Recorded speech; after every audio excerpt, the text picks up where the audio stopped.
আসসালামু আলাইকুম। গরুর বিরিয়ানি রান্না করব। এই যে গরুর মাংস ভালো করে কষিয়ে নিচ্ছি সব মশলা দিয়ে।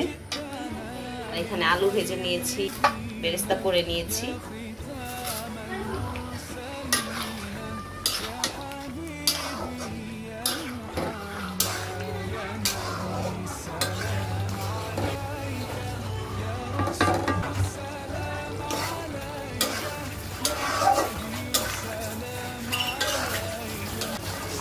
পেঁয়াজ বেরেস্তা আর কিশমিশ দিয়ে দিলাম।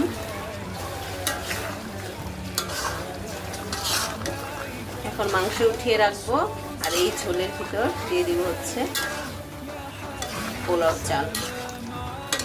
এপাশে গরম পানি হচ্ছে।